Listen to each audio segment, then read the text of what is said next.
करते हैं। ये प्रैक्टिस सेट नंबर ना 6 है, ठीक है। ये सेट करवाएं सर, कितना तारीख को करवाएं? 8/7/2024 को करवाएं। तो टेस्ट नंबर कितना है? 6 है। आप लोग आंसर बताइएगा। प्रैक्टिस सेट नंबर 6 है, जो 1 जुलाई को टेस्ट स्टार्ट हुआ है उसका प्रैक्टिस सेट नंबर क्या है? तो 6 है। आप लोग आंसर दीजिएगा। क्वेश्चन नंबर 1 है, कह रहा है ना, क्वेश्चन नंबर 1 कह रहा है, क्वेश्चन नंबर 1 कह रहा है कि गांधी जी के निम्नलिखित अनुयायियों में से कौन पेशे से एक शिक्षक थे? बताइए कौन थे? एक का राइट आंसर होगा ऑप्शन नंबर क्या है? जेबी कृपलानी। कह रहा है कि गांधी जी के निम्नलिखित अनुयायियों में से कौन पेशे से एक शिक्षक थे? जेबी कृपलानी। गांधी जी के निम्नलिखित अनुयायियों में से कौन एक पेशे शिक्षक थे? तो कौन थे? जेबी कृपलानी थे, ठीक है।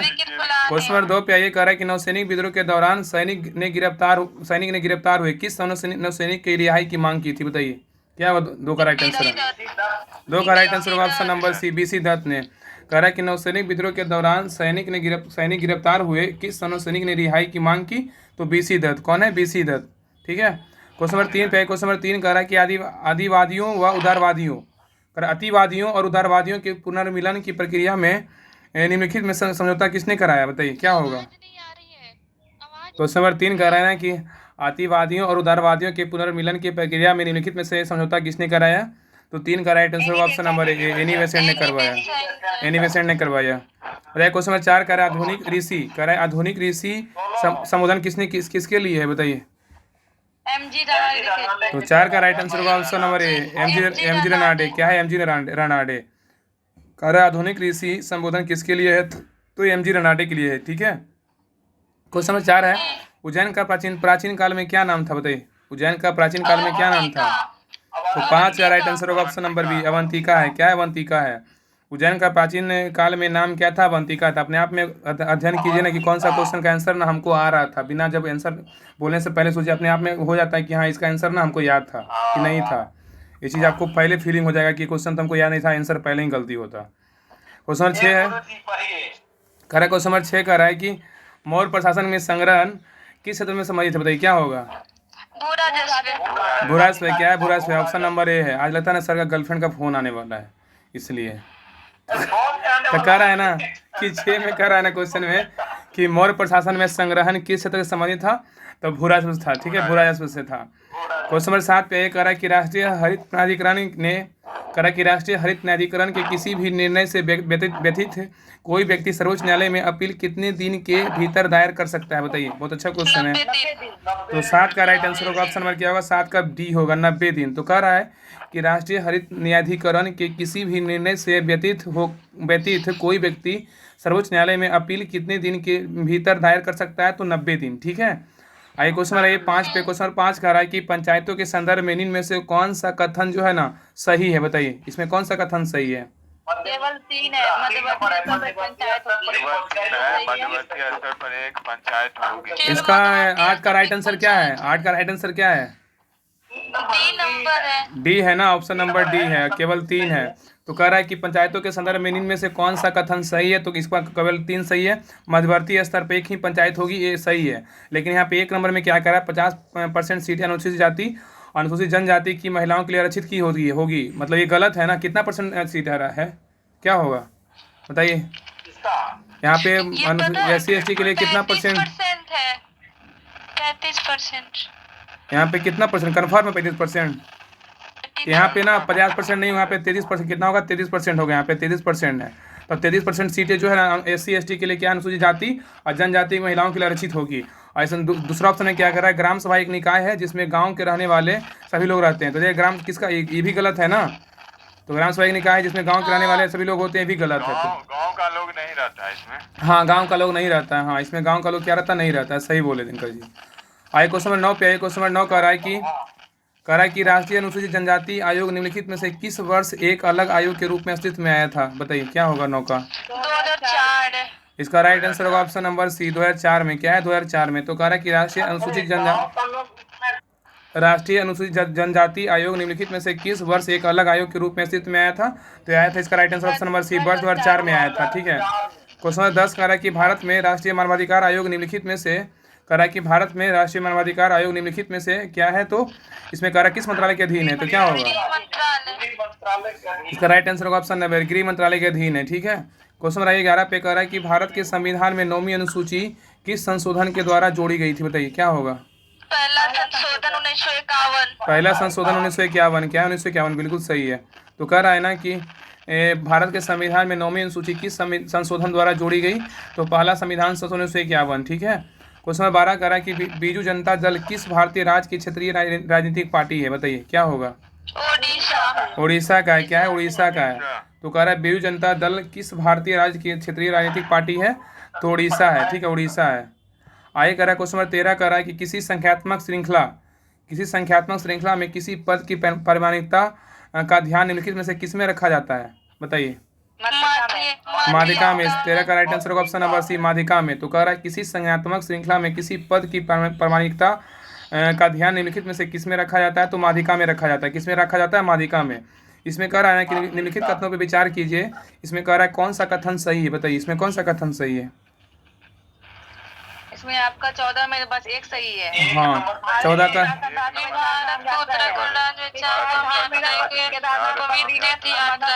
चारधाम यात्रा शामिल तीर्थ केदारनाथ, बद्रीनाथ, अमरनाथ और हरिद्वार। ये गलत है।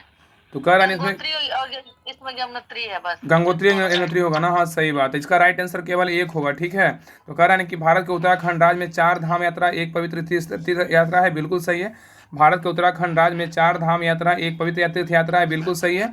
और इसमें इस चार धाम यात्रा में शामिल तीर्थ स्थल है कौन कौन? केदारनाथ, बद्रीनाथ, अमरनाथ, हरिद्वार। ये गलत है ना? इसमें कौन कौन है? तो एक है गंगोत्री यमुनोत्री। हाँ, गंगोत्री यमुनोत्री है। हाँ, 2 ही है सिर्फ। हाँ, 2 ही है। हाँ, इसमें 2 है। गंगोत्री, बद्रीनाथ, गंगोत्री और यमुनोत्री। हाँ। क्वेश्चन रहा 15 पे। क्वेश्चन 15 कर रहा है कि 15 का क्वेश्चन कर रहा है ना कि आधुनिक कंप्यूटरों का जनक किसे माना जाता है? बताइए 15 का क्या होगा? हाँ, तो 15 का राइट आंसर होगा ऑप्शन नंबर बी, एलन की ट्यूरिंग। क्या है? Alan Turing. तो कह रहा है आधुनिक कंप्यूटर का जनक किसे मानते हैं? एलन ट्यूरिंग को मानते हैं। किसके? एलन ट्यूरिंग को। क्वेश्चन नंबर 16 कह रहा है कि सीपीयू में कंट्रोल यूनिट का कार्य निम्न में से कौन सा है? बताइए क्या होगा? डीकॉम प्रोग्राम अनुदेश है। 16 का राइट आंसर होगा option number A, DCOM program अनुदेश है। तो कह रहा है कि सीपीयू में कंट्रोल यूनिट का कार्य निम्न में से कौन सा है? तो डीकॉम प्रोग्राम अनुदेश है। क्वेश्चन 17 कह रहा है कि हार्ड डिस्क ड्राइव और नई डीवीडी को जोड़ने के लिए कौन सी डिवाइस का प्रयोग करते हैं? बताइए क्या होगा? तो 17 का राइट आंसर होगा option number D, fire wire है। क्या है? Fire wire. तो कह रहा है कि हार्ड डिस्क ड्राइव और नई डीवीडी को जोड़ने के लिए कौन सा डिवाइस का प्रयोग करते हैं? तो फायर वायर है। क्या है? फायर वायर है। क्वेश्चन नंबर 18 कह रहा है कि डैश की मुद्राओं जो है ना कि चिदम्बरम मंदिर तमिलनाडु के गोपुरम पर विचित्रित किया गया है। बताइए किसका? बताइए क्या होगा? भरतनाट्यम। क्या ऑप्शन नंबर ए? तो कह रहा है कि भरतनाट्यम की मुद्राओं को चिदम्बरम मंदिर मतलब जो कहाँ है? तमिलनाडु में के गोपुरम पर क्या है? चित्रित किया गया है। याद रखिए इसका क्या होगा? राइट आंसर ऑप्शन नंबर ए, भरतनाट्यम है। क्वेश्चन 19 कह रहा है कि निम्नलिखित में से किस त्योहार के नाम से उबालना या उबालना का अर्थ जुड़ा हुआ है? बताइए जुड़ा है। तो इसका राइट आंसर होगा ऑप्शन नंबर ए, पोंगल। कहाँ का त्योहार है? बताइए तो पोंगल कहाँ का है? तमिलनाडु का। पोंगल जो है ना तमिलनाडु का है। किसका है? तमिलनाडु का है। ओनम कहाँ का है? ओनम बोलेगा तो ओनम कहाँ का है? तो केरल का है। बिहू कहाँ का है? तो असम का है। बिहू कहाँ का है? तो असम का। याद रखिएगा। हाँ, तो ये याद रखिएगा कि लिख पा रहा है कि निम्नलिखित में से किस त्योहार? राजा कहाँ का है? राजा नहीं पता है। राजा कहाँ का है? बताइए कहाँ का है राजा? चलिए उड़ीसा। ठीक है। आगे क्वेश्चन नंबर 20 पे कह रहा है कि निम्नलिखित में से कौन सा एक विश्व का पहला जो है ना कह रहा है निम्नलिखित में से कौन सा एक विश्व का पहला 100% जो है जैविक राज्य? बताइए कौन सा है? बताइए क्या है? तो सिक्किम भारत। हाँ, सिक्किम है। ठीक है, सिक्किम है। कह रहा है क्वेश्चन नंबर 21 पे कह रहा है कि इसमें क्वेश्चन की रामसर कन्वेंशन कह रहा है कि रामसर कन्वेंशन का उद्देश्य किस मिशन का संरक्षण करना है? बताइए क्या होगा? 21 का right answer option number A, आर्द्रभूमि का है। तो कह रहा है कि रामसर कन्वेंशन का उद्देश्य किस मिशन का संरक्षण करना है? तो आर्द्रभूमि का है। किसका? आर्द्रभूमि का है। क्वेश्चन नंबर 22 पे एक इसमें मिलाना है। तो इसका 22 का राइट आंसर क्या है? बताइए मॉन्ट्रियल प्रोटोकॉल कब हुआ था? बताइए मॉन्ट्रियल प्रोटोकॉल कब हुआ था?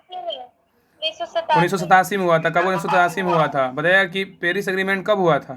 पेरिस एग्रीमेंट 2015 में हुआ था। कब हुआ? 2015 में हुआ था। रियो समिट कब हुआ था? 1992 में हुआ था।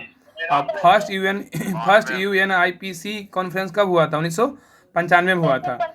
तो याद रखिएगा ना कि मॉन्ट्रियल प्रोटोकॉल बोले 1997 में कनाडा में हुआ था आप पेरिस एग्रीमेंट बोलेगा तो 2015 में पेरिस में हुआ था, और रियो समिट बोलेगा तो जो है रियो हुआ था 1992 में, और फर्स्ट UNIPC कॉन्फ्रेंस बोलेगा तो कहाँ हुआ था, तो ये हुआ था 1995 में हुआ था। इसका राइट आंसर क्या होगा, ये 4-3 सी, ऑप्शन नंबर सी होगा, 3-4-1-2 होगा, ठीक है।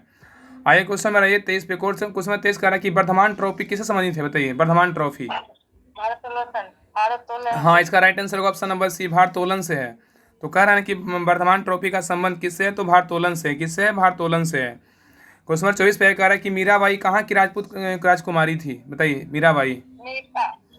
मेड़ता का, ऑप्शन नंबर बी मेड़ता का, ना कि मेवाड़ का। देख रहे हैं कितना कंफ्यूजन वाला क्वेश्चन दिए, मेवाड़ भी दे दिए, मेड़ता भी दे दिए। अब सोचते रहिए कौन कहाँ का है, हम तो रहते सीधे मेवाड़ मारते, गलत हो जाता।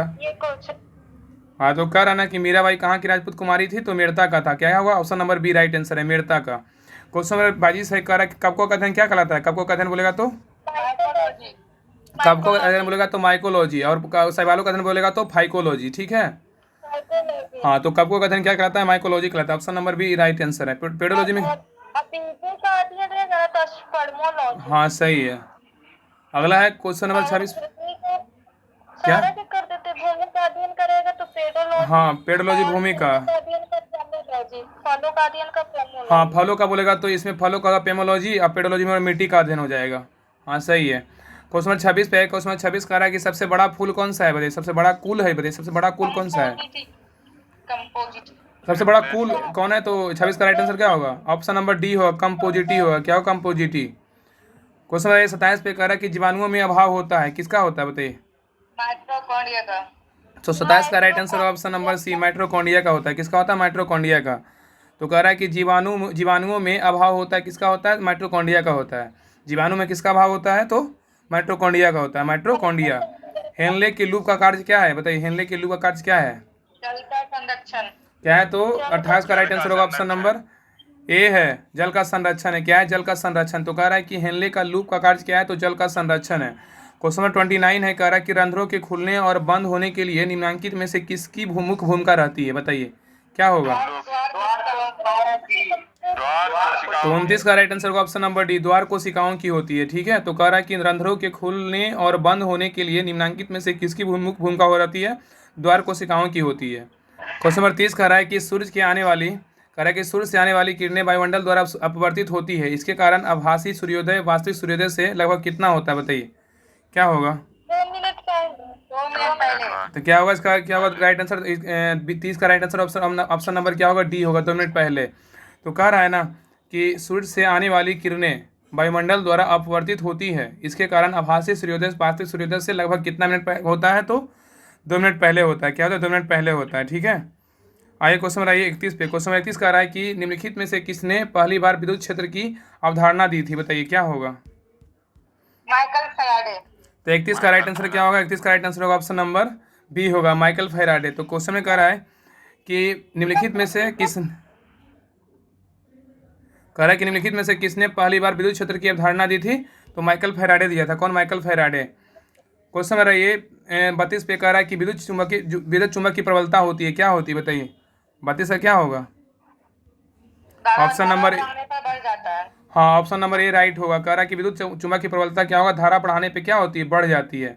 तो विद्युत चुंबक की प्रबलता क्या होती है, धारा बढ़ाएंगे तो क्या होगा, बढ़ जाती है, ठीक है। अब क्वेश्चन 33 पे आइए। 33 नंबर क्वेश्चन कह रहा है ना कि सूर्य की ऊर्जा का स्रोत क्या है, बताइए सूर्य की ऊर्जा का स्रोत क्या है, बताइए। 33 का right answer option number C है, नाभिकीय संलयन अभिक्रिया है। कह रहा है सूर्य की ऊर्जा का स्रोत क्या है, नाभिकीय संलयन अभिक्रिया है। बताइएगा। नेक्स्ट 34 नंबर क्वेश्चन है, कह रहा है कि झूले पर बैठे लड़के की गति होती है, बताइए कैसी होती है। 34 का ऑप्शन नंबर डी है, क्या आवर्ती होती है। क्या होता है, आवृत्ति। तो कह रहा है झूले पर बैठे लड़के की गति क्या होती है, आवर्ती होती है। क्या होती है, आवर्ती होती है। क्वेश्चन 35 कह रहा है कि दृश्यमान विकिरण विजुअल रेडिएशन की खोज किसने की थी, बताइए क्या होगा। आइजैक न्यूटन ने। तो 35 का राइट आंसर होगा option number C, Isaac Newton ने किया था। तो बताइएगा कि दृश्यमान विकिरण की खोज किसने किया था, तो आइजैक न्यूटन ने किया था। दृश्यमान विकिरण की खोज किसने किया था, तो आइजैक न्यूटन ने किया था। वह क्वेश्चन 36 कह रहा है कि इनमें से डैश एक कमजोर बल है, कौन सा एक जो है ना कमजोर बल है, बताइए। तो 36 का राइट आंसर होगा ऑप्शन नंबर बी, गुरुत्वाकर्षण बल जो है ना कमजोर बल है। तो क्या है, तो कारण इनमें से कौन सा जो है डैश एक कमजोर बल है, गुरुत्वाकर्षण बल क्या है, तो कमजोर बल है। क्वेश्चन 37 पे तो सबसे मजबूत तो सबसे मजबूत बल जो है नाभिकीय बल है, ठीक है। सबसे कमजोर बल होगा गुरुत्वाकर्षण बल, और सबसे मजबूत बल बोलेगा तो नाभिकीय बल है, ठीक है। क्वेश्चन नंबर 37 पे कह रहा है कि धातुएं निम्नलिखित में से कौन सा गुणधर्म नहीं दर्शाती, बताइए। सही इसका क्या होगा? ऑप्शन नंबर क्या होगा सही इसका? ऑप्शन नंबर बी हो, द्युतिहीनता ना, द्युतिहीनता नहीं दर्शाता, लेकिन विद्युत चालकता दर्शाता है, ध्वनि प्रकृति दर्शाता है, तन्यता दर्शाता है। तो कह रहा है कि धातुएं निम्नलिखित में से कौन सा गुणधर्म नहीं दर्शाता है? तो द्युतिहीनता नहीं दर्शाता है, विद्युत चालकता दर्शाता है, ध्वनि प्रकृति दर्शाता है, तन्यता दर्शाता है। क्वेश्चन नंबर 38 पे कह रहा है निम्नलिखित धातुओं को अभिक्रियाशीलता को घटते क्रम में व्यवस्थित करें, बताइए कौन होगा इसका 38 का? सोडियम लोहा चांदी सोना। हाँ, तो 38 का राइट आंसर होगा ऑप्शन नंबर क्या होगा? तो डी होगा, सोडियम लोहा चांदी सोना। तो कह रहा है निम्नलिखित धातुओं को अभिक्रियाशीलता के घटते क्रम में व्यवस्थित करें, तो सोडियम लोहा चांदी सोना है। क्वेश्चन नंबर ये 39 पे कह रहा है कि अल नीनो के संदर्भ में निम्नलिखित में से कौन सा कथन सही है, बताइए। 39 का क्या होगा? यह एक अस्थायी गर्म समुद्री धारा है जो पेरू के निकट प्रकट होती है, सही है। हाँ, तो 39 का राइट आंसर होगा ऑप्शन नंबर ए सही है। तो यह कह रहा है कि अल नीनो के संदर्भ में निम्नलिखित में से कौन सा कथन सही है? तो यह एक अस्थायी गर्म समुद्री धारा है जो पेरू के निकट प्रकट होती है, बिल्कुल सही है, ठीक है। और इसमें पश्चिमी प्रशांत महासागर में तापमान में वृद्धि होती है, गलत है, वृद्धि नहीं होती है। और दक्षिण दोलन सूचकांक ऋणात्मक होता है, नहीं, ये भी गलत है।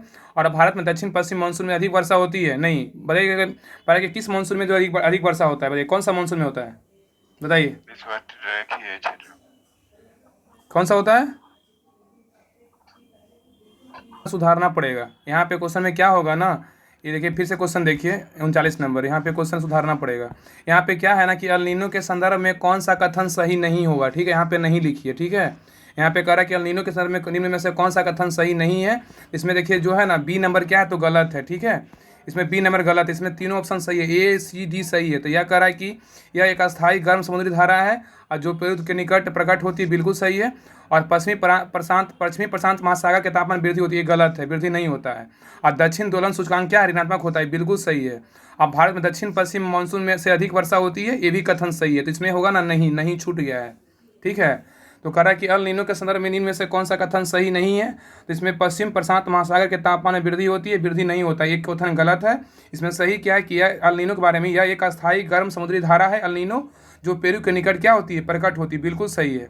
और दक्षिण दोलन सूचकांक क्या है, ऋणात्मक होता है, बिल्कुल सही है। भारत में दक्षिण पश्चिम मानसून क्या होता है, अधिक वर्षा होता है, सही बोल रहे थे सर, बिल्कुल सही है। मतलब बी नंबर गलत है? हाँ, बी नंबर गलत है, बाकी ए सी डी तीनों सही है, ठीक है। हाँ, अच्छा, चलिए आगे, क्लियर हो गया ना, ठीक है। क्वेश्चन नंबर 40 पे कह रहा है कि निम्न में से कौन सा पड़ोसी देश भारत से अधिक अंतर्राष्ट्रीय सीमा की दूरी साझा करता है, बताइए क्या होगा? बांग्लादेश। तो 40 का राइट आंसर क्या होगा? ऑप्शन नंबर सी होगा, बांग्लादेश है। क्या है? Option number C, Bangladesh. तो कह रहा है कि निम्न में से कौन सा पड़ोसी देश भारत से अधिक अंतर्राष्ट्रीय सीमा की दूरी साझा करता है? तो बांग्लादेश है। और 41 में क्वेश्चन कह रहा है कि निम्न में से कौन सा जापान के 4 मुख्य द्वीपों में शामिल नहीं है, बताइए क्या होगा? 41 का क्या होगा बताइए? 41 का डी होगा, सांसी है। क्या है? सांसी। तो कह रहा है निम्न में से कौन सा जापान के 4 मुख्य द्वीपों में शामिल नहीं है? तो सांसी नहीं है, लेकिन होकोडो जापान का ही है, सोकोको जापान का, होन्सू भी है, जापान का ही है, ठीक है। तो कह रहा है कि निम्न में से कौन सा जापान के 4 मुख्य द्वीपों में शामिल नहीं है? तो सांसी नहीं है। सांसी कहाँ का है बताइए तो? चलिए कमेंट में दीजिएगा आंसर कहाँ है, ठीक है। सांसी द्वीप कहाँ का है? द्वीप लिखिए ना, हाँ, सांसी द्वीप लिखिए। चलिए आगे आगे चलिए आगे आगे आइए। क्वेश्चन 42 कह रहा है ना कि भारतीय राष्ट्रपति के लिए महाभियोग प्रस्ताव है, बताइए कौन सा है, बताइए 42 का राइट आंसर क्या होगा? 42 का राइट आंसर होगा ऑप्शन नंबर बी, अर्ध न्यायिक प्रक्रिया है। क्या अर्ध न्यायिक प्रक्रिया? तो कह रहा है कि भारतीय राष्ट्रपति के लिए महाभियोग प्रस्ताव क्या है? तो अर्ध न्यायिक प्रक्रिया है। आइए क्वेश्चन रहिए 43 पे कह रहा है कि सरकार के राजस्व व्यय में निम्नलिखित में से कौन सा शामिल है, बताइए कौन शामिल है? हाँ, तो 43 का राइट आंसर होगा ऑप्शन नंबर बी, वेतन पेंशन ब्याज अनुदान सब्सिडी पर व्यय। तो कह रहा है सरकार के राजस्व व्यय में निम्नलिखित में से कौन सा शामिल नहीं है? तो वेतन पेंशन ब्याज अनुदान एवं सब्सिडी पर व्यय, ठीक है। आइए क्वेश्चन नंबर 44 पे कह रहा है कि निम्नलिखित भाषाओं में से कौन सी भाषाएं द्रविड़ भाषा मानी जाती है? तो क्या होगा बताइए? तो 44 का राइट आंसर होगा option number C, Tamil Kannada और मलयालम तेलुगु। तो कह रहा है निम्नलिखित भाषाओं में से कौन सी भाषाएं द्रविड़ भाषा में मानी जाती है? तो तमिल कन्नड़ और मलयालम तेलुगु है। अब भाई क्वेश्चन नंबर 45 पे, क्वेश्चन 45 कह रहा है कि भारत में सार्वजनिक जनहित याचिका PIL की अवधारणा किस न्यायिक निकाय द्वारा की गई है, बताइए क्या होगा? भारत का सर्वोच्च न्यायालय। 45 का राइट आंसर होगा ऑप्शन नंबर ए, भारत का सर्वोच्च न्यायालय। बताइएगा PIL का फुल फॉर्म क्या होता है? बताइए PIL का PIL का फुल फॉर्म क्या होता है? Public interest litigation. Litigation. Public interest litigation होता है, ठीक है। तो क्वेश्चन कर रहा था ना कि भारत में सार्वजनिक जनहित याचिका की अवधारणा किस न्यायिक निकाय द्वारा की गई थी? तो भारत का सर्वोच्च न्यायालय। आइए क्वेश्चन में कह रहा है 46 का रहा है। देखिए क्वेश्चन इतना अच्छा है ना कि टाइम लगेगा ही पढ़ने में, ऐसा नहीं कि तुरंत तुरंत पढ़िए आंसर दीजिए, उससे थोड़ी होने वाला है, याद करना जरूरी है। अच्छा है कि 5 मिनट देरी ही होगा ना। कह रहा है कि संविधान के अनुच्छेद 1 के अनुसार भारत का क्षेत्र निम्नलिखित में से किससे मिलकर बनेगा? बताइए क्या होगा? सभी से राज्यों का क्षेत्र ऑप्शन नंबर डी। केंद्र तो कह रहा है कि संविधान के अनुच्छेद 1 के अनुसार भारत का क्षेत्र निम्नलिखित में से किससे मिलकर बनेगा? तो सभी से, राज्यों के क्षेत्र से भी, केंद्र शासित प्रदेश से भी, ऐसे क्षेत्र जिनका अधिग्रहण किया जा सकता है, तीनों से बनेगा, ठीक है। आइए क्वेश्चन 47 पे कह रहा है कि सह्याद्री पर्वत श्रृंखला में स्थित लोकप्रिय पहाड़ी किले का नाम बताएं जिसे जिसे द ईगल्स नेस्ट के नाम से जानते हैं। बताइए क्या होगा? 47 का, हाँ तो 47 का राइट आंसर होगा ऑप्शन नंबर डी होगा, तुरना किला। तो कह रहा है ना कि सह्याद्री, इस सब एग्जाम में क्वेश्चन आ जाएगा, अगर याद नहीं रहेगा, नहीं पढ़ा हुआ रहेगा तो लगेगा कि सब सही होने वाला है। जैसा क्वेश्चन है, कह रहा है कि सह्याद्री पर्वत श्रृंखला में स्थित लोकप्रिय पहाड़ी के किले का नाम बताएं जिसे दी ईगल्स नेस्ट का नाम से जानते हैं। तुरना किला होगा, क्या होगा? तुरना किला। क्वेश्चन नंबर 48 पे कह रहा है निम्न में से कौन सा पठार अरावली एवं विंध्य श्रेणी के मध्य स्थित है? बताइए क्या होगा? क्या है? मालवा का पठार है। क्या है? मालवा का पठार। तो कह रहा है निम्नलिखित में से कौन सा पठार जो है ना अरावली एवं विंध्य श्रेणियों के मध्य स्थित है? तो मालवा का पठार है, ठीक है।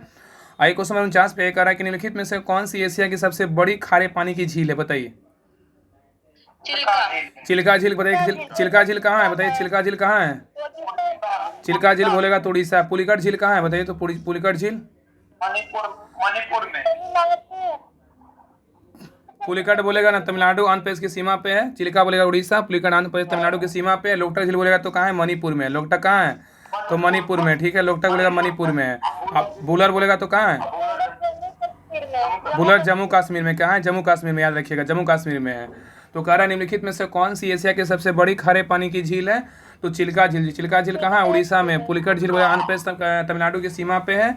लोकटक झील मणिपुर में। बुलर झील बोलेगा जम्मू कश्मीर में, ठीक है। क्वेश्चन नंबर 50 पे कह रहा है कि भारतीय राष्ट्रीय कृषि आयोग 1976 ने सामाजिक वानिकी को कितनी श्रेणियों में वर्गीकृत किया गया है? तो क्या होगा? 3 श्रेणियों में। तो 50 का राइट आंसर होगा ऑप्शन नंबर सी, 3 श्रेणियों में। तो कह रहा है कि भारतीय राष्ट्रीय कृषि आयोग 1976 ने सामाजिक वानिकी को कितनी श्रेणियों में वर्गीकृत किया? तो 3 श्रेणियों में, ठीक है। आइए क्वेश्चन नंबर 51 पे कह रहा है कि निम्नलिखित में से कौन सा कृषि की दृष्टि से भारत का सबसे उत्पादक हिस्सा है? बताइए कौन सा है? उत्तरी मैदान। तो 51 का राइट आंसर होगा ऑप्शन नंबर ए, उत्तरी मैदान है। क्या है? उत्तरी मैदान। तो कह रहा है निम्नलिखित में से कौन सा कृषि की दृष्टि से भारत का सबसे उत्पादक हिस्सा है? तो उत्तरी मैदान है। आइए क्वेश्चन नंबर 52 पे कह रहा है कि पाकयोंग विमानपत्तन कहाँ स्थित है? बताइए पाकयोंग विमानपत्तन कहाँ स्थित है? सिक्किम में। तो 52 का राइट आंसर होगा ऑप्शन नंबर बी, सिक्किम में। क्या है? सिक्किम में। तो कह रहा है पाकयोंग विमानपत्तन कहाँ स्थित है? तो सिक्किम में स्थित है, याद रखिए सिक्किम में। कहाँ है? सिक्किम में, ठीक है। आगे कह रहा है कि नेक्स्ट है, कह रहा है नेक्स्ट क्वेश्चन नंबर 53 है। कह रहा है कि सर्वेक्षण शोध का संस्थापक का यह जनक किसे कहा जाता है? बताइए क्या होगा? 53 का, तो इसका 53 का राइट आंसर होगा ऑप्शन नंबर बी, PF लजार्स फील्ड। PF लजार्स फील्ड। तो कह रहा है ना कि सर्वेक्षण शोध का संस्थापक या जनक किसे कहा जाता है? तो PF लजार्स फील्ड, ठीक है। बताइएगा ना कि नींद का अध्ययन क्या कहलाता है? नींद का अध्ययन बोलेगा तो क्या कहते हैं, किसको कहते हैं? नींद का अध्ययन क्या कहलाता है? हिप्रोलॉजी। हिप्रोलॉजी कहलाता है नींद का अध्ययन, ठीक है। नींद का अध्ययन बोलेगा तो हिप्रोलॉजी कहलाता है, याद रखिएगा नींद का अध्ययन हिप्रोलॉजी। किडनी के अध्ययन को क्या बोलते हैं? नेफ्रोलॉजी। अगर न्यूरोलॉजी रहेगा तो? हृदय न्यूरोलॉजी में, हाँ सही है। और इपिग्राफी में किसका अध्ययन होता है? इपिग्राफी में बोलेगा तो शिलालेखों का, शिलालेख का। वो तो शिलालेख का। क्वेश्चन 54 पे ये कह रहा है कि निम्नलिखित में से किस नगर को एड्रियाटिक की रानी कहा जाता है? बताइए किसको कहते हैं एड्रियाटिक की रानी? वेनिस का। तो इसका राइट आंसर ऑप्शन नंबर ए है, ठीक है। तो कह रहा है कि किस नगर को एड्रियाटिक की रानी कहा जाता है? तो वेनिस को। बताइएगा ना कि किस विटामिन में हार्मोन पाया जाता है? ऑप्शन देते हैं A, D, C, B। कौन सा विटामिन डी में ना हार्मोन पाया जाता है, ठीक है, सही है। बताइएगा एलिफेंट पास कहाँ स्थित है, बताइए एलिफेंट पास जो है ना कहाँ स्थित है, बताइए 55 का क्या होगा। तो 55 का right answer option number B Sri Lanka में। एलिफेंट पास कहाँ स्थित है, श्रीलंका में है। ठीक है, बताइए नेक्स्ट क्वेश्चन कह रहा है कि भारत में पीएसएलवी का पहली बार, भारत में पीएसएल कह रहा है कि भारत में पीएसएलवी का पहली बार इस्तेमाल किया गया था, कब बताइए। 1994। हाँ, तो कह रहे हैं कि भारत में पीएसएलवी का पहली बार कब इस्तेमाल किया गया था, 1994। Right answer option number C. तो भारत में पीएसएलवी का पहली बार कब इस्तेमाल किया गया था, तो 1994। बताइए पीएसएलवी का फुल फॉर्म क्या होता है। Polar satellite launch vehicle. ठीक है, हाँ पोलर सेटेलाइट लॉन्च व्हीकल होता है। ठीक है, इसका 1994 में इस्तेमाल किया गया था पहली बार। क्वेश्चन नंबर 57 पे कह रहा है कि भारतीय मुक्केबाजी चैंपियन मैरी कॉम किस राज्य से संबंधित है, मैरी कॉम बताइए। मणिपुर होगा, ऑप्शन नंबर सी मणिपुर है। तो भारतीय मुक्केबाजी चैंपियनशिप मैरी कॉम किस राज्य से संबंधित है, तो मणिपुर। बताइए उत्को का अध्ययन क्या कहलाता है, उत्को का अध्ययन बोलेगा तो हिस्टोलॉजी, हिस्टोलॉजी कहलाता है। हाँ, बताइए नेक्स्ट क्वेश्चन में 58 ने कह रहा है पीसो किस देश की मुद्रा है, पीसो किस देश की मुद्रा है, बताइए। ऑप्शन नंबर बी मैक्सिको का है। किसका है, मैक्सिको का है। अब आइए क्वेश्चन नंबर 59 पे आइए। है ना कि निम्नलिखित में से किसका संबंध ब्राह्मण धर्म से नहीं है, बताइए किसका ब्राह्मण धर्म से संबंध नहीं है। भगवती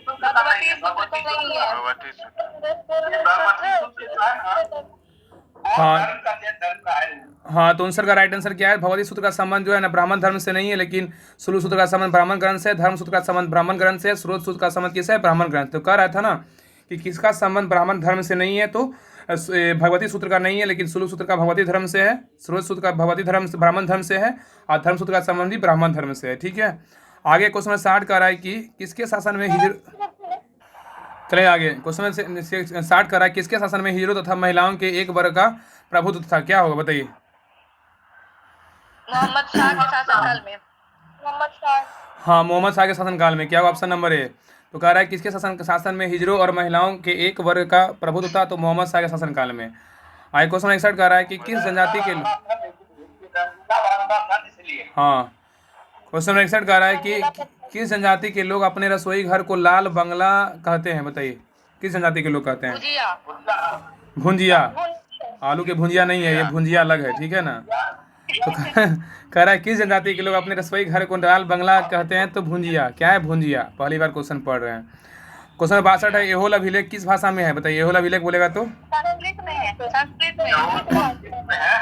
हाँ, एहोल अभिलेख किस भाषा में है, तो संस्कृत में है। Option number D is the right answer है। कह रहा है एहोल अभिलेख किस भाषा में, संस्कृत में है। आइए क्वेश्चन नंबर 63 पे कह रहा है मोहम्मद बिन तुगलक के शासनकाल के दौरान अस्तित्व में आए दो राज्य थे, बताइए कौन थे दो राज्य। विजयनगर और बहमनी। हाँ, तो 63 का राइट आंसर होगा ऑप्शन नंबर सी विजयनगर और क्या है, तो बहमनी है। तो कह रहा है कि मोहम्मद बिन तुगलक के शासनकाल के दौरान अस्तित्व में आए दो राज्य कौन था, विजयनगर और बहमनी था। ठीक है, बताइए क्वेश्चन नंबर आइए 64 पे कह रहा है 64 नंबर क्वेश्चन की कौन से संयंत्र जांच को ब्रिटिश लेबर पार्टी ने न्यायिक घोटाला कहा था, बताइए क्या होगा। ऑप्शन नंबर बी होगा मेरठ संयंत्र जांच होगा। तो कह रहा है कौन से संयंत्र जांच को ब्रिटिश लेबर पार्टी ने न्यायिक घोटाला कहा था, मेरठ संयंत्र जांच होगा। ठीक है, आइए क्वेश्चन आइए 65 पे कह रहा है कौन सा देश पर्वतों और नदियों की भूमि कहलाता है, बताइए क्या होगा 65 का। क्या होगा ऑप्शन नंबर बी थाईलैंड। बहुत अच्छा क्वेश्चन है। कह रहा है कौन सा देश पर्वतों और नदियों की भूमि कहलाता है, तो थाईलैंड। कौन सा देश जो है कह रहा है कि पर्वतों और नदियों की भूमि कहलाता है, तो कौन कहलाता है, थाईलैंड की राजधानी कहाँ है, बैंकॉक। कौन है, कहाँ है, बैंकॉक राजधानी है। और चीन का बोलेगा तो राजधानी कहाँ है, बीजिंग। और कंबोडिया की राजधानी बोलेगा तो कहाँ है, कंबोडिया का कंबोडिया राजधानी पूछेगा तो नोम पेन है। म्यांमार की राजधानी बोलेगा तो रंगून है। ठीक है, आगे आइए क्वेश्चन नंबर 66 पे। नहीं पढ़ने पे ही होगा, रिवीजन नहीं करने पे ही होगा, बस आगे बढ़े, पीछे रिवीजन करना ही नहीं है। जब इस पूरा 5 सेट खत्म होगा, पिछले वाला भी नहीं किए, पिछला वाला भी सारा 500 क्वेश्चन एक बार में कर लेंगे, अच्छा रहेगा। क्वेश्चन नंबर 66 कह रहा है कि निरंकारी आंदोलन की शुरुआत किसने की, बताइए निरंकारी आंदोलन की शुरुआत। 66 का राइट आंसर क्या है, ऑप्शन नंबर अच्छा म्यांमार की राजधानी ना पीता है ना, वर्तमान में ना पीता है। ठीक है, ना पीता है। ठीक है, ना पीता है। ठीक है, ना पीता, याद रखिएगा। तो क्वेश्चन 66 पे कह रहा है निरंकारी आंदोलन की शुरुआत किसने किया था, तो क्या होगा, बाबा दयाल दास ने किया था। ऑप्शन नंबर ए बाबा दयाल दास ने किया है। आइए क्वेश्चन 67 पे कह रहा है कि बेनीजिलियस कहाँ का प्रधानमंत्री बना और उसने देश को प्रथम विश्व युद्ध में मित्र राष्ट्र को तरफ से युद्ध में शामिल कर दिया। इसका right answer option number C है, ग्रीस है। तो कह रहा है बेनीजियोल्स कहाँ का प्रधानमंत्री बना और उसने देश को प्रथम विश्व युद्ध में मित्र राष्ट्रों की तरफ से युद्ध में शामिल कर दिया? तो ग्रीस है। क्या है? ग्रीस है। आगे है क्वेश्चन में करा है 68 नंबर करा है कि कैश एंड कैरी, करा है कैश एंड कैरी और उधार पट्टे कानून किस देश से संबंधित है? बताइए क्या होगा? अमेरिका। क्या है? अमेरिका से है। क्या है? अमेरिका से है। क्या है? अमेरिका से। तो कह रहा है कैश एंड कैरी और उधार पट्टे कानून किस देश से संबंधित है? तो अमेरिका से है। क्वेश्चन है 69 पे कह रहा है कि पुस्तक ए short history of international affairs किसकी है? बताइए। गेथॉन हार्डी, ऑप्शन नंबर इसका इज द राइट आंसर है। कह रहा है पुस्तक ए short history of international affairs किसकी पुस्तक है? तो गेथॉन हार्डी की है। ठीक है। आइए क्वेश्चन नंबर कह रहा है 70 कह रहा है कि 1508 में चौला का युद्ध हुआ था। तो ये चौला का युद्ध कब हुआ था? चौला का युद्ध बोलेगा तो 1508 में हुआ था। कौन कौन पहली बार पढ़ रहे हैं ये चौला का युद्ध? बताइए। हम पढ़ रहे हैं पहली बार। चौला का युद्ध जो हुआ था 1508 में हुआ था, किसके मध्य लड़ा गया था? तो क्या होगा इसका राइट आंसर? फ्रांसीसी डी अल्मीडा। तो option D is the right answer है। क्या है? तो फ्रांसिसो डी अल्मीडा और गुजरात के शासक के मध्य जो है ना चौला का युद्ध हुआ था। कब हुआ था? 1508 में हुआ था। चौला का युद्ध कब हुआ था? 1508 में हुआ था। किसके मध्य हुआ था? फ्रांसिसो डी अल्मीडा और गुजरात के शासक के मध्य हुआ था। ठीक है। आइएगा 71 नंबर क्वेश्चन पे कह रहा कि महाराजा रणजीत सिंह की नई सेना निम्नलिखित में से किस एक को शामिल नहीं किया था? बताइए। गुजराती को नहीं किया था, लेकिन बिहारी को किया था, गोरखा को किया था, डोगरा को किया था, डोगरा को। ठीक है। तो कह रहा है ना कि महाराजा रणजीत सिंह की नई सेना में निम्नलिखित में से किस एक को शामिल नहीं किया था? तो गुजराती को शामिल नहीं किया था, बिहारी को शामिल किया था, डोगरा को शामिल किया था, गोरखा को शामिल किया था। बताइए कि अमृतसर का जो स्वर्ण मंदिर है ना उस पर सोना का जो लेप चढ़ाया था ना किसने चढ़ाया था? बताइए। क्या है? तो महाराजा रणजीत सिंह ने चढ़ाया था। रणजीत सिंह ने चढ़ाया था। ठीक है। क्वेश्चन नंबर 72 है कह रहा है कि श्रमिकों के लिए सर्वेक्षण 1870 में ईस्वी में किसने एक श्रमिक क्लब की स्थापना किया था? क्या होगा? बताइए। इसका 72 का राइट आंसर क्या होगा? ऑप्शन नंबर डी होगा ना, सुरेंद्रनाथ टैगोर। सॉरी बी होगा ना इसका राइट आंसर? नहीं, शशि प्रताप बनर्जी। हाँ वही कह रहा है। सॉरी ये, हाँ शशि प्रताप बनर्जी होगा। सॉरी ऑप्शन नंबर ए होगा। तो कह रहा है ना कि इसका जो है ना कह रहा है कि श्रमिकों के लिए सर्वप्रथम 1870 में ईस्वी में किसने एक श्रमिक क्लब की स्थापना की? Shashi Pratap Banerjee. Option A is the right answer है। अब भाई क्वेश्चन नंबर 73 पे। क्वेश्चन नंबर 73 कह रहा है कि हिमालय पर्वत की एक श्रेणी अराका नोया किस देश में स्थित है? बताइए क्या होगा? म्यांमार में। कहाँ है? म्यांमार में। तो कह रहा है ना हिमालय पर्वत की एक श्रेणी अराका नयोमा किस देश में स्थित है? तो म्यांमार में है। कहाँ है? म्यांमार में। ठीक है। आइए क्वेश्चन नंबर 74 पे कह रहा है कि निम्नलिखित कथनों में कौन सा कथन सही नहीं है? बताइए इसमें कौन सा कथन सही नहीं है?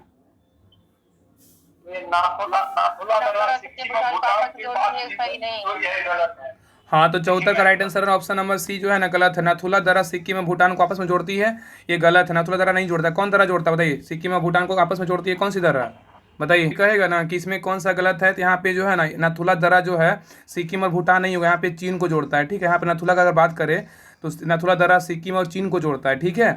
लेकिन यहाँ पे बात करें कि सिक्किम और भूटान को कौन सा जोड़ता है, सिक्किम भूटान को, तो होगा जलेपला दर्रा। ठीक है। याद रखिएगा दोनों दो क्वेश्चन है ना, इसमें कह रहा था कौन सा कथन सही नहीं है, तो सी नंबर गलत है। यहाँ पे नाथुला जगह क्या होगा? तो यहाँ पे हो जाएगा सिक्किम और भूटान को जोड़ता है जलेपला दर्रा। लेकिन अगर नाथुला होगा तो नाथुला दर्रा जोड़ता है किसको? तो सिक्किम और चीन को जोड़ता है। ठीक है। सिक्किम और चीन को जोड़ता है। ठीक है। याद रखिएगा। और क्वेश्चन नंबर यहाँ पे कर रहा है ना, यहाँ पे इसका सही क्या है? तो अरावली श्रेणी का उच्चतम पर्वत शिखर गुरु शिखर है। बिल्कुल सही है। और कुल्लू घाटी धौलाधर पीर पंजाल पर्वत श्रेणी के मध्य स्थित है। बिल्कुल सही है। और विश्व का सर्वाधिक तीव्र ढाल वाली चोटी शाखा पोसी है। बिल्कुल सही। सही क्या क्या था कि अरावली श्रेणी का उच्चतम पर्वत शिखर गुरु शिखर है। अरावली श्रेणी का उच्चतम पर्वत शिखर कौन सा है? तो गुरु शिखर। बिल्कुल सही है। और कुल्लू घाटी धौलाधर तथा पीर पंजाल पर्वत श्रेणी को मध्य स्थित है। बिल्कुल सही है। और नाथुला दर्रा किसको जोड़ता है? तो सिक्किम और चीन को जोड़ता है। ठीक है। लेकिन अगर जलेपला बोलेगा तो सिक्किम और भूटान को जोड़ता है। ठीक है। और विश्व का सर्वाधिक तीव्र ढाल वाली चोटी बोलेगा तो शाखा पोसी है। तो विश्व की सर्वाधिक तीव्र ढाल वाला चोटी कौन सा है? तो शाखा पोसी है। ठीक है। आगे आइए।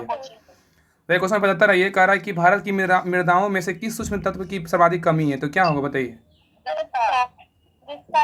क्या होगा? जस्ता का होगा। क्या होगा? जस्ता का। कह रहा है कि भारत की मृदाओं में से किस सूक्ष्म तत्व की सर्वाधिक कमी है? तो जस्ता का है। क्वेश्चन 76 कह रहा है कि मंदाकिनी नदी किस झील से निकलती है? तो क्या होगा? क्या? चौड़ावारी ताल झील। क्या? चौड़ावारी ताल झील। कह रहा है कि मंदाकिनी नदी किस झील से निकलती है? चौड़ाबाड़ी ताल झील। इतना गर्मी लग रहा है ना, दिमाग खराब हो रहा है। कह रहा है 77 और क्वेश्चन कह रहा है कि भारत आने वाला प्रथम ब्रिटिश प्रधानमंत्री कौन था? बताइए कौन, क्या होगा? Harold McMillan. रॉबर्ट वाह। ये क्या होगा? हेरोल्ड मैकमिलियन होगा। ऑप्शन नंबर ये होगा ना, हेरोल्ड मैकमिलियन होगा। क्लास के कारण जो है ना फैन बंद रहता है, सीधे आवाज़ जाएगा ना, क्लास जब फैन चालू करेंगे पूरा आवाज़ जाएगा। तो कह रहा है भारत आने वाले प्रथम ब्रिटिश प्रधानमंत्री कौन था? तो हेरोल्ड मैकमिलन था। क्या था? हेरोल्ड मैकमिलन था।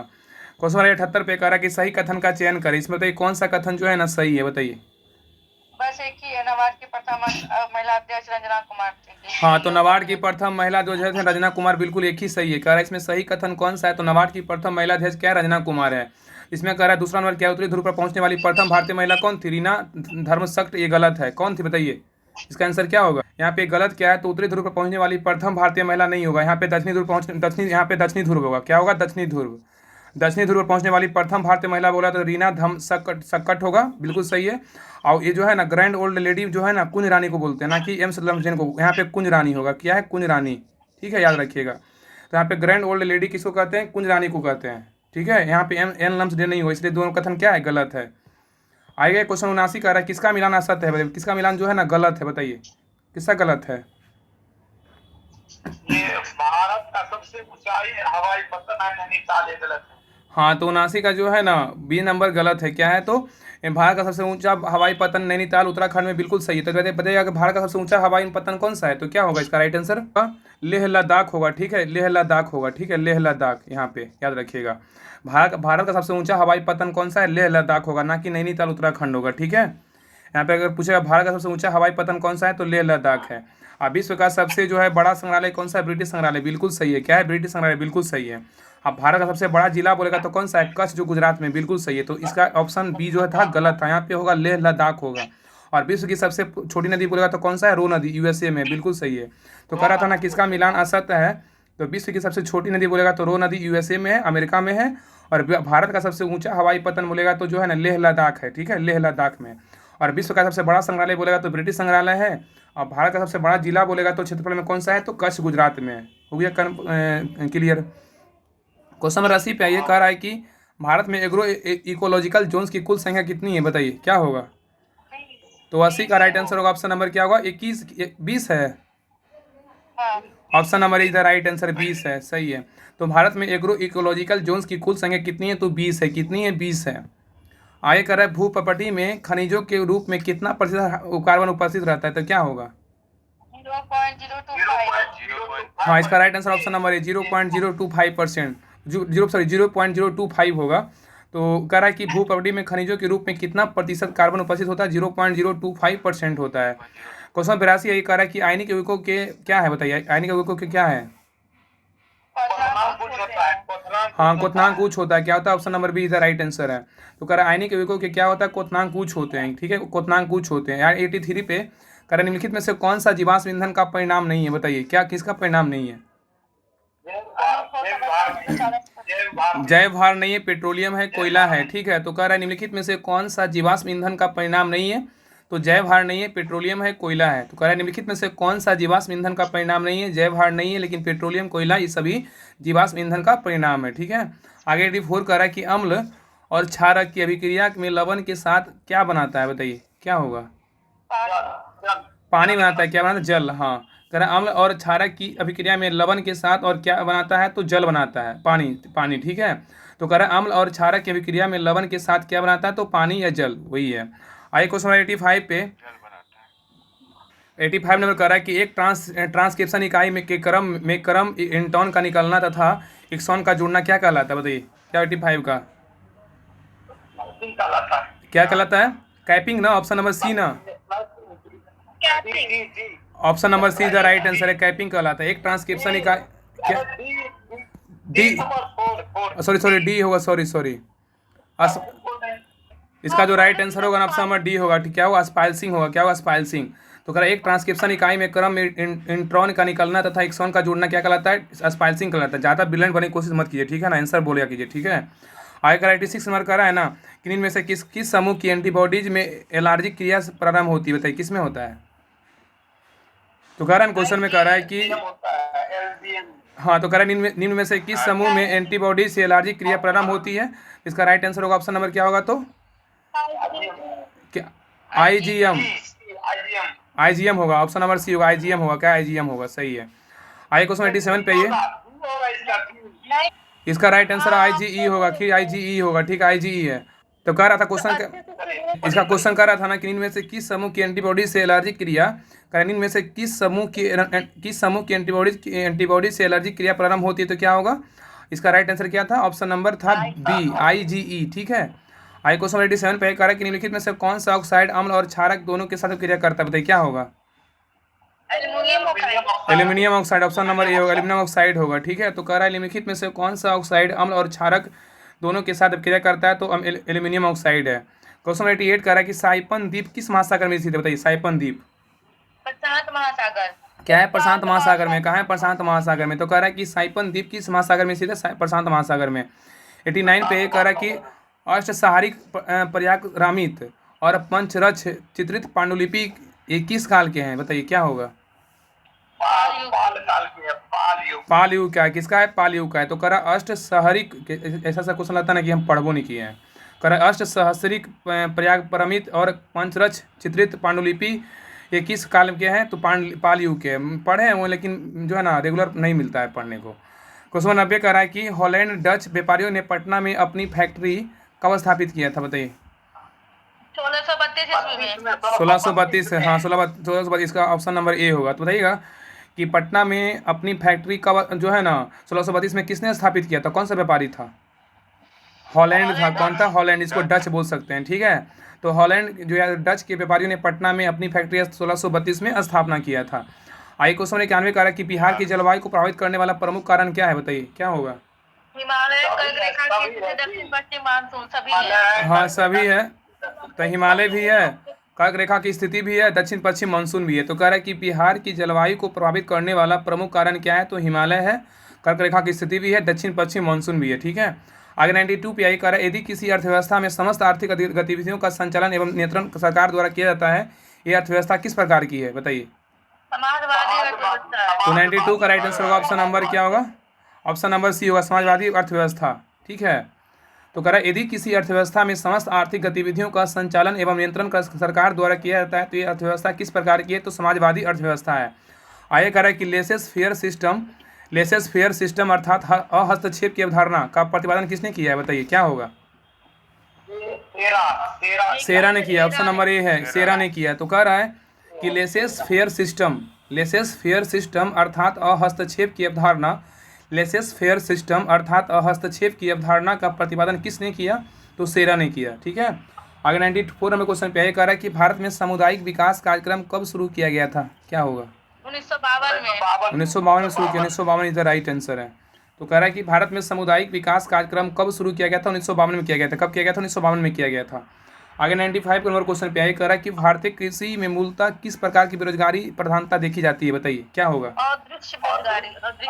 तो 95 का राइट आंसर होगा ऑप्शन नंबर ए, अदृश्य बेरोजगारी होगा। क्या होगा? अदृश्य बेरोजगारी।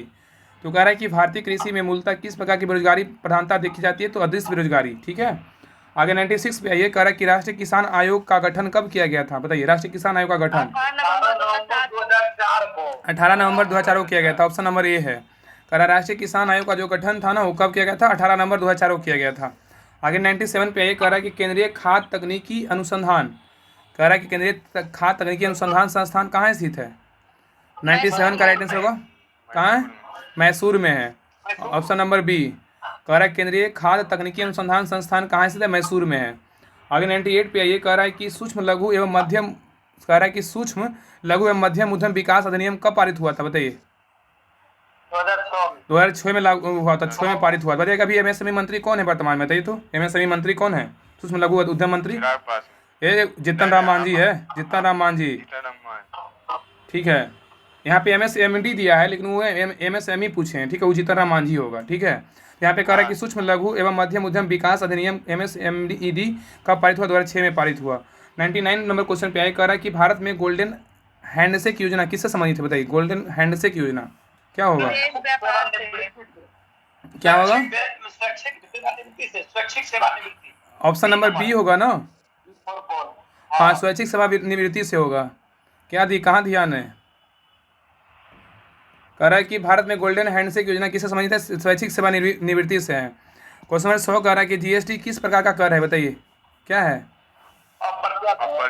अप्रत्यक्ष कर है। क्या अप्रत्यक्ष कर है? तो कह रहा है जीएसटी जो है ना किस प्रकार का कर है, तो अप्रत्यक्ष कर है। तो सेट नंबर 6 कंप्लीट हो गया।